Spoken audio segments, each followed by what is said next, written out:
You were the smart kid, the one teachers praised without hesitation, the one who finished tests early and waited while everyone else caught up, the one adults pointed to and said, "They're going places." And now, here you are, older, smarter on paper than most people around you, yet somehow behind.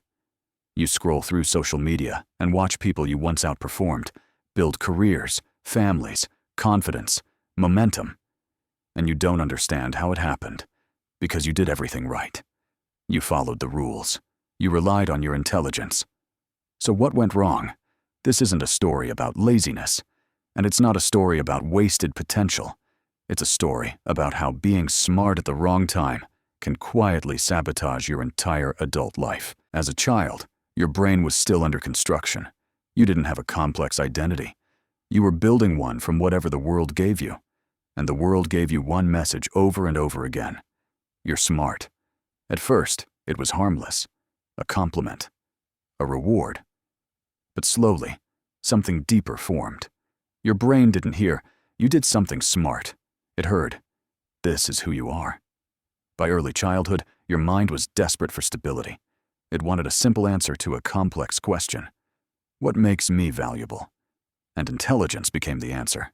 Every good grade reinforced it. Every comparison with slower classmates cemented it. Every smile from a teacher carved it deeper.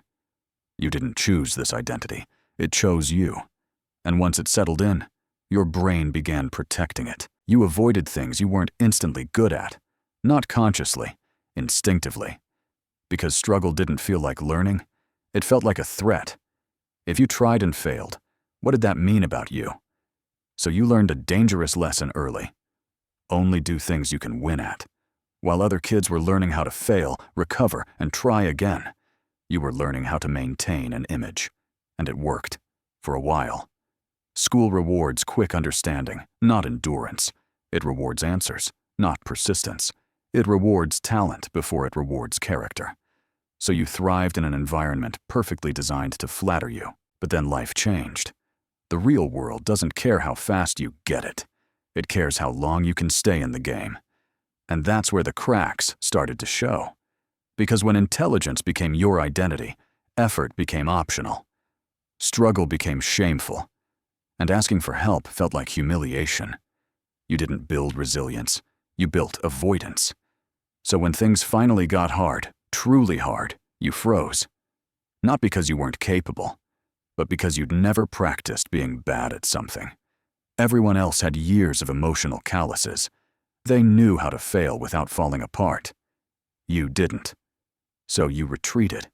You narrowed your world to what felt safe. You overthought instead of acted. You planned instead of started. You learned instead of doing. You told yourself you were waiting for the right opportunity, or being strategic, or not wasting your potential. But beneath all of it was fear. Fear of finding out you weren't as special as you were told. Fear of losing the only thing that ever made you feel valuable. And over time, intelligence stopped being a tool. It became a cage. You started living in your head, analyzing instead of engaging, observing instead of participating. You became incredibly good at explaining why things wouldn't work, and terrible at actually trying. Relationships suffered too, because connection requires vulnerability, and vulnerability requires admitting you don't have it all figured out. So you stayed distant, polite, detached. You mistook depth for isolation, and intelligence for superiority. Not because you were arrogant, but because you were afraid. Afraid that if people saw you struggle, they'd stop seeing you as valuable. So you surrounded yourself with situations where you felt smarter than everyone else. Safer, more in control. But safety doesn't build a life, it just preserves a self-image. And here's the cruel irony. The people you admire now, they're not smarter than you. They're just more willing to look stupid. They ask basic questions. They fail publicly. They start before they feel ready. They don't confuse self-worth with competence. They learned early that being bad at something isn't an identity threat. You didn't. So what do you do now? First, you let the identity die. Not, I'm smart but humble. Not, I know I don't know everything. Actually, let it die. Stop using intelligence as proof that you deserve a good life. Because if being smart was enough, you wouldn't feel this way. Second, you replace intelligence with curiosity. Curiosity doesn't need to win. It doesn't need to impress. It just wants to explore. When you meet people, stop trying to prove you're sharp. Assume they know something you don't. Because they do. Listen without preparing your response. Ask questions without turning them into performances. Let yourself be taught. Third, practice being bad. On purpose. Do things where you're average. Or worse. Take the class. Start the project. Say the awkward thing. Make the mistake. Not to improve, but to survive. To teach your nervous system that embarrassment isn't death. That failure isn't rejection.